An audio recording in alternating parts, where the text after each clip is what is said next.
Aviators, kali ini saya menjadi tamu dari General Manager Bandara Soekarno-Hatta, Pak Dwi Ananda Wicaksana. Dan kita akan membahas berbagai aspek tentang transformasi Bandara Soekarno-Hatta yang sekarang tampil lebih asri, lebih nyaman, bukan hanya di mata, tapi betul-betul terasa suasananya, terasa juga sejuknya. Nah, Pak Dwi, saya memahami bahwa kegiatan bandara ini kan naik turun, Pak. Ya, dalam betul, sehari saja pagi itu rame, siang agak sepi, kemudian rame lagi.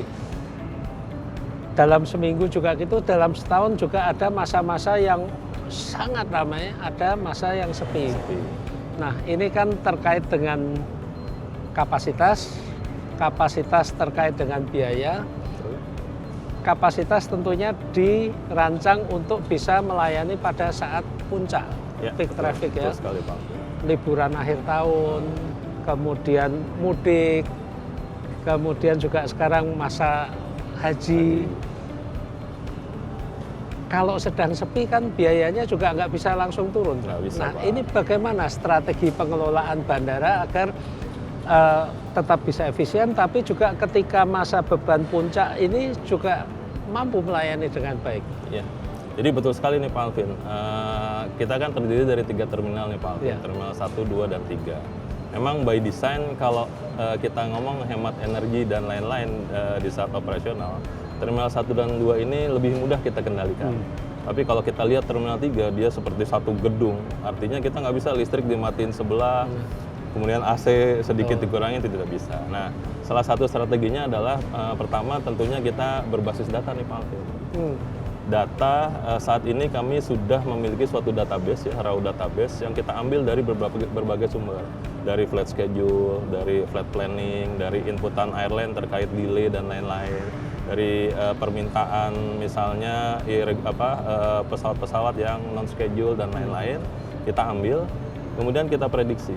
Nah, memang salah satu kemudahan di dunia penerbangan adalah kan jadwalnya harus didaftarkan dulu, diajukan dahulu, sehingga kita benar-benar memiliki data D-1 dan nanti perubahan terakhir adalah pada jam 00 sebelum hari H-nya. Nah, dari data itu kita sudah menggunakan AI ya, untuk memprediksi 3 jam ke depan. Nah, dalam satu hari, sehingga dalam satu hari kita udah tahu nih Pak Alvin, di jam berapa akan peak, gitu kan, di jam berapa dia akan low. Nah, yang bisa kita kendalikan secara murni adalah resource pertama di sisi tenaga kerja atau people. Kita sudah tahu puncaknya jam berapa saja, berapa kali, butuh berapa orang. Nah, total orang kita udah tahu nih, sehingga pergerakan orang ini kita kendalikan nih Pak Alvin. Misal, di T3 itu domestiknya padatnya pagi jam 9, sementara di T1 jam 5 pagi. Nah, ada jeda sekitar 4 jaman kan lumayan nih Pak Alvin. Jadi mereka full dulu di T1, pada saat sudah low di Terminal 1, sebagian akan kita alokasikan pindah ke A3. Sehingga kita nggak perlu 10 orang misalnya di terminal, tapi kita bisa kombinasikan berdasarkan peak hour-nya. Nah, rangkuman itu semua tentunya menghasilkan bulanan, ya kan, tahunan. Nah, sehingga kita dalam 1 tahun itu sebenarnya sudah tahu nih. Kalau seperti biasa kan kita kalau tahunan peaknya selalu di Nataru ya, Natal Tahun Baru, kemudian Lebaran sama libur anak sekolah aja nih Pak Alvin. Jadi di saat-saat yang low kita pun bisa tahu pengendalian resource kita. Nah, khusus T1, T2 enak, listrik bisa kita kendalikan juga. Kapan T1 mungkin jam 9 malam kalau normal tidak peak season sudah habis nih Pak Alvin. Artinya jam 11-12 masih bisa kita matikan sampai nanti first flight-nya jam 5, artinya akan ada orang sekitar jam 3 pagi. Nah, baru kita mulai hidupkan kembali dan seterusnya. Jadi itu challenge adalah di Terminal 3. Tapi kuncinya sih penggunaan teknologi, baik sistem IBMS, mengatur fasilitas dan peralatan, kelistrikan dan air, kemudian adalah people, orang-orang itu sendiri. Kurang lebih seperti itu Pak. Mungkin ini yang sekarang sedang in kan pemanfaatan AI, Artificial Intelligence atau bahasa Indonesianya akal imitasi. Betul. Persisnya bagaimana Pak di manfaatkan di pengelolaan bandara? Ya, jadi tadi Pak, data schedule atau data rencana, Ya. kita combine, kita ambil juga dari data berbagai sumber, baik dari airlines, kemudian di sana ada stakeholder kami, ada ground handling, kemudian juga dari airnav, Pak Alvin. Nah, semua itu diolah menjadi tadi yang kita sebut AI tadi. Nah, AI ini ujungnya kita bikin dashboard. Jadi sebenarnya kalau lihat di sistem kami itu udah kayak Google, kita bisa tanya kapan hari ini traffic jam berapa, itu langsung muncul. Akan terjadi traffic sekian ratus ribu orang di jam sekian, domestik terminal berapa. Jadi setiap pagi di WA group masing-masing unit kerja operation ini Pak Alvin sudah dipublish. Nanti jam 3 trafficnya sekian orang. Nah, itu benar-benar kita gunakan pertama untuk memastikan pada jam tersebut seluruh resource tersedia. Artinya selain penghematan kan kesiapan orang gitu. Jadi kita berharap kalau kita tahu akan padat, pasti teman-teman operation akan memastikan liftnya jalan. Gitu kan, X-ray-nya hidup semua, jumlah orangnya cukup. Nah, sebelum kejadian. Jadi itu benar-benar AI itu akhir-akhir ini benar-benar sangat membantu. Sangat bermanfaat. Sangat Jadi membantu. bukan reaktif, tapi Betul. justru preemptif. Ya? Betul. Jadi sebelumnya kita udah antisipasi. Nah, yang menarik Pak, bandara ini memang Angkasa Pura Indonesia mengelola bandaranya, tapi pekerjanya kan bukan pegawai Betul. Angkasa Pura sendiri kan, Betul. dari ground handling, dari airline, termasuk juga dari bea cukai, dari imigrasi, kesehatan. semuanya di bawah satu atap, tapi unitnya sendiri-sendiri. Bapak sebagai penanggung jawab itu pusingnya seberapa Pak? Iya, jadi memang kalau yang belum pernah experience nih Pak Alvin, ngebayanginnya serem. Apalagi judulnya kalau GM itu single accountable kan. Betul. Siapapun yang buat salah di bandara, yang tanggung jawab GM-nya gitu. Serem banget Pak Alvin. Tapi tadi sih ya, membangun ekosistem itu juga menjadi penting. Artinya memang bedanya bandara dari mungkin di pelabuhan, di terminal bis adalah stakeholder kami sangat banyak. Dan instansinya khususnya kalau di Soekarno-Hatta, semuanya pimpinan besar semua Pak Alvin. Dulu saya pernah di cabang kecil, itu soliditasnya enak banget, akrabnya gampang. Nah kalau di sini enggak, karena mereka kantor besar semua gitu kan. Artinya kita harus membangun juga networking, guyup gitu ya antar ekosistem. Nah pertukaran data tadi juga menjadi penting Pak. Artinya sistem kami itu untuk kepentingan operasional, kami share juga kepada stakeholder kami, kepada imigrasi. Jadi dia juga siap-siap orangnya. Gitu kan, pada jam tersebut akan padat segini. Bahkan ke mitra kami seperti taksi dan lain-lain, kita juga share Pak. Artinya coba armadanya dicukupkan pada saat nih nanti jam 3 akan peak. Ya. Jadi kita lagi coba membangun ini nih Pak Alvin. Ya. Mungkin belum sempurna ya hasilnya, tapi sudah bisa dirasakan layanan ini menjadi lebih smooth, lebih lancar. Ya, memang sudah terasa sih Pak. Lebih sangat. Saya sebagai pengguna jasa Soekarno-Hatta, hampir setiap minggu saya bayar PCP 2U Pak. Terima kasih Pak Alvin. Setor ke Bapak. terima kasih. Terasa perubahannya itu terasa. Nah, tadi dari yang sudah kita bahas ini kan berarti realokasi, pengaturan dan sebagainya. Iya. Yang saya dengar terminologi yang sering dipakai untuk di Bandara Soekarno-Hatta ini rebalancing katanya. Siap.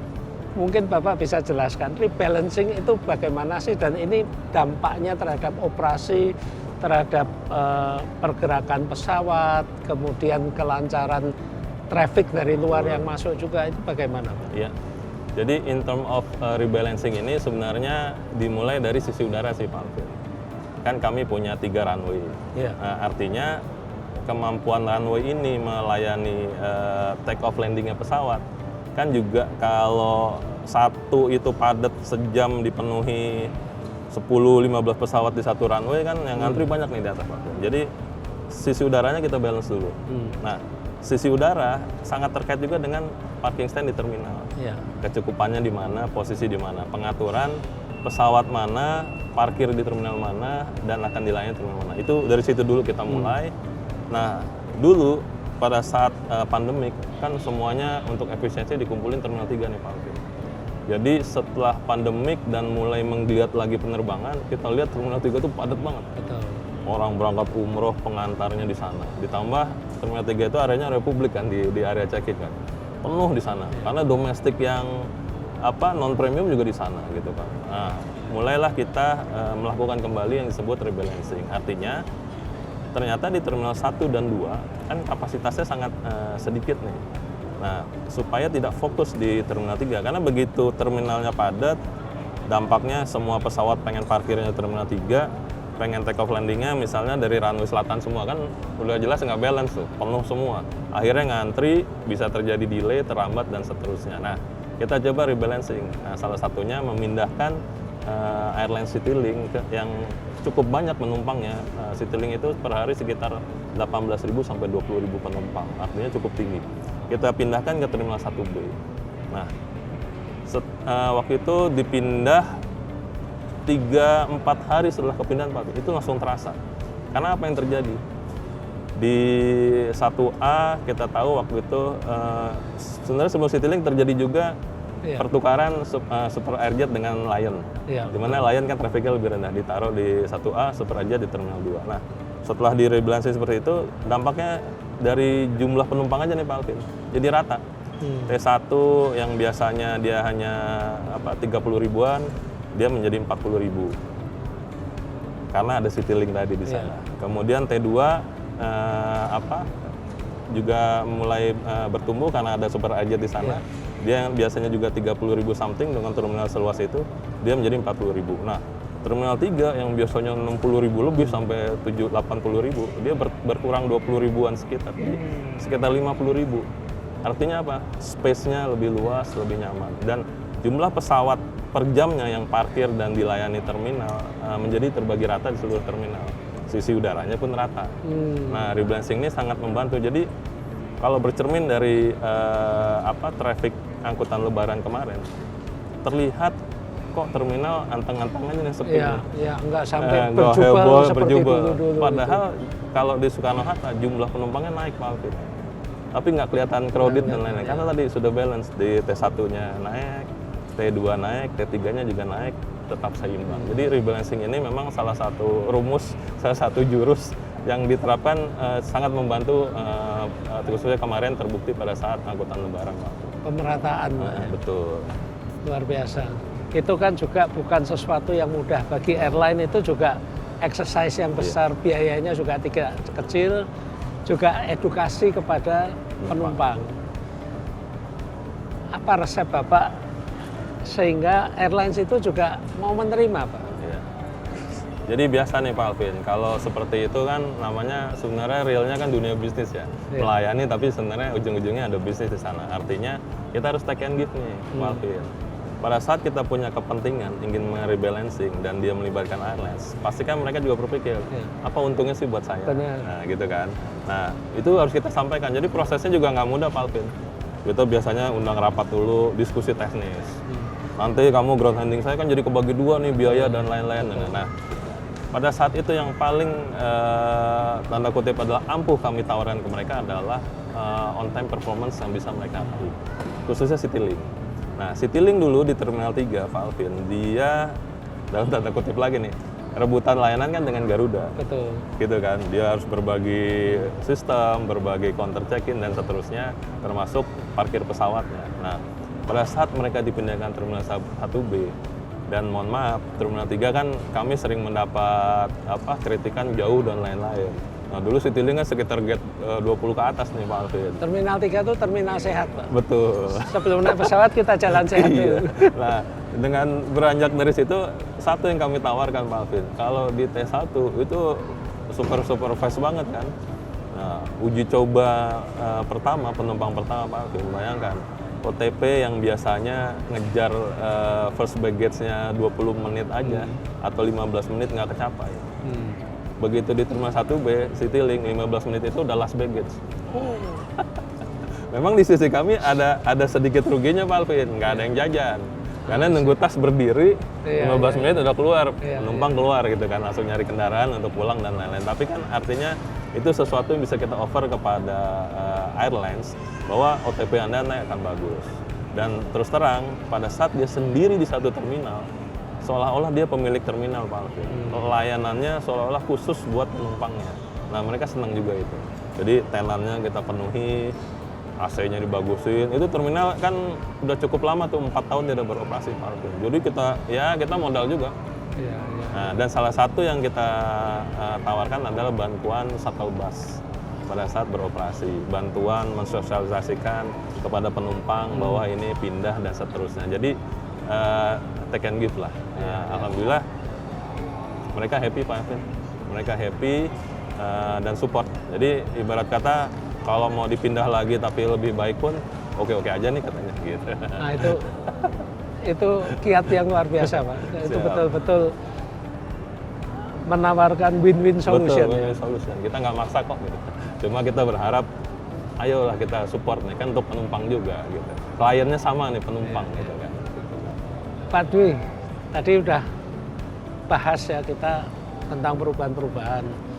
Tentunya ada manfaatnya bagi pelanggan, Ya.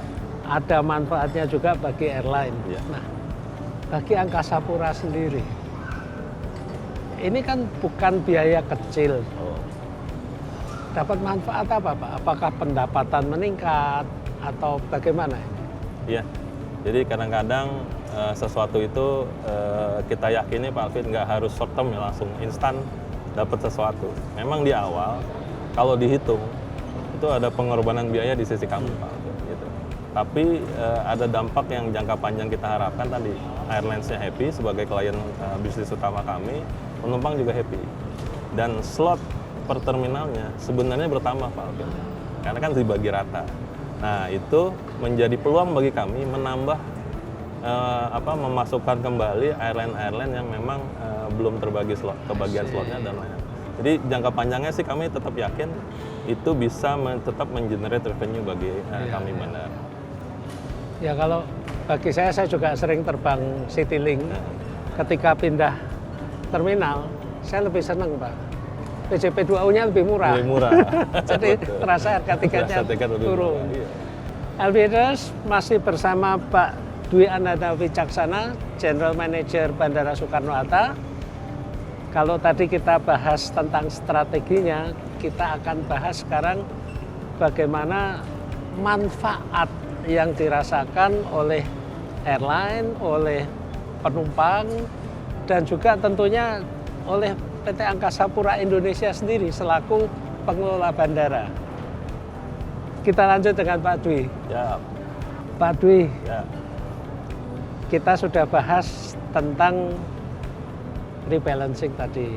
Nah, sejauh ini apakah sudah ada respon dari penumpang, mungkin juga dari operator lain seperti ground handling. Ground handling ini kan paling terdampak. Betul. Ground handling, kemudian dari mitra-mitra kerja, mungkin juga dari tenan di bandara ini. Ya, jadi memang ini menarik nih Pak Alvin. Tadi kalau saya bilang win-win solution, ya pasti ada yang nggak win juga kan. Gitu. Artinya, namun demikian kita berharap itu semua bisa dicomposite dengan totalnya itu sebenarnya sih win gitu kan. Nah, tadi kalau dibilang dampaknya tentunya kami selalu minta respon pertama dari airlines dulu nih. Nah, pada pengoperasian tuh kita benar-benar di hari pertama itu kita tungguin bareng airlines, ground handling, dan kami dari bandara melihat layanan terhadap penumpang. Nah, terbukti waktu itu cepat tuh Pak. Nah, itu board of direction-nya Citylink di hari kedua itu mengucapkan sendiri gitu, menyampaikan sendiri kepada direksi kami bahwa mereka sangat happy. Bahwa semuanya lancar dan mungkin lebih bagus dari sisi operasi ya, dari waktu di Terminal 3 gitu kan. Jadi apresiasi pertama tentunya dari board direksinya Citylink. Yang kedua kami tentunya ground handling tadi, masuk ke ground handling. Memang ground handling ini ada pengorbanan nih Pak Alvin. Karena mereka harus menambah resource, baik alat maupun orang yang biasanya ngumpul di T3, dia harus alokasikan di T1B saat itu. Nah, tapi kami kan mengencourage juga, artinya bus, shuttle dan lain-lain serta ruangan kita full support ke sana. Dan akhirnya mereka oke. Dan mungkin itu juga bisa saya tidak tahu di belakangnya, tapi artinya mungkin dia dengan Citylink juga ada negosiasi harga dan lain-lain, karena kan sisi PC-nya juga sudah lebih rendah tadi dan lain-lain, kan ada yang bisa dikompensasi di sana. Artinya ground handling pun akhirnya dia bisa memberikan layanan juga nggak perlu bersusah payah di sana, karena dekat Pak. ternyata resource-nya juga nggak perlu sebanyak itu, dolinya dan lain-lain, karena dekatnya tadi. Dan dia so far tidak ada komplain yang gimana gitu, menyesal dan lain, tidak. Bisa get along dengan kondisi, toh mereka tetap dibayar juga oleh airlines-nya gitu kan. Nah, sekarang yang paling penting adalah dari penumpang nih Pak Alvin. Biasa, kita amati dari media sosial. Nah, jadi lucu, kalau buka media sosial, ya mau nggak mau kan, kalau kami dari bandara akhirnya tersenyum sendiri, karena pasti dibandinginnya sama Terminal 3. Karena Terminal 3 terminal kami juga kan gitu ya. Jadi banyak pujian, karena pertama di awal itu adalah bahwa kecepatan proses. Gitu kan, kecepatan proses dibanding T3, nggak harus jalan jauh dan lain-lain. Nah itu sangat banyak sekali di media sosial. Kemudian Citylink juga membantu melakukan publish di media sosial mereka dan mendapat respon dari masyarakat cukup positif. Rata-rata sih karena kecepatan proses, kemudian ternyata mereka juga merasa nyaman. Nah baru kita masuk ke mitra nih Pak Alvin. Tenan, yang ya dulu tenan di situ mati, nggak ada sama sekali. Betul.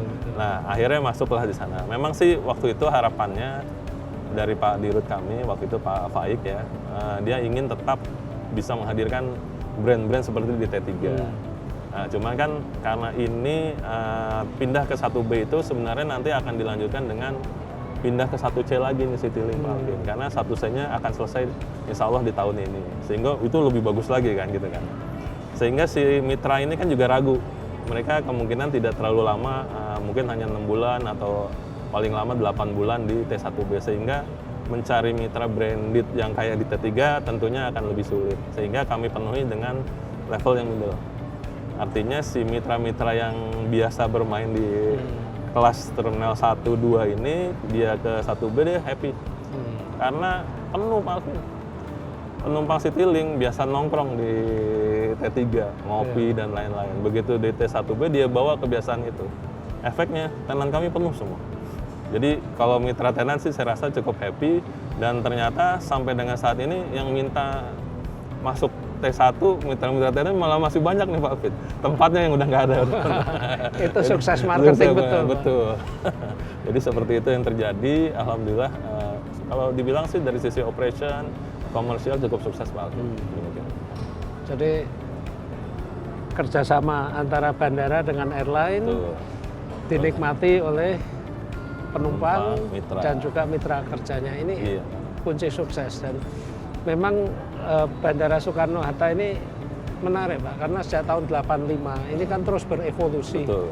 T1, T2 ini sempat agak ketinggalan, tapi belakangan ini kan dihidupkan kembali, revitalisasi di sana. Dan yang menarik kan juga ada ini ya, launch umroh. Iya. Ini sesuatu yang luar biasa. Ya, jadi launch umroh ini Pak Alvin juga sesuatu yang sebenarnya sudah direncanakan cukup lama. Tapi sempat terkena pandemik, tertunda, kemudian dilakukan percepatan di era Pak Menhub kita yang baru ini. Beliau langsung perintahkan segera dioperasikan, sehingga kita melakukan percepatan. Nah, launch umroh ini selain tadi juga termasuk rebalancing dari sisi penumpang umroh.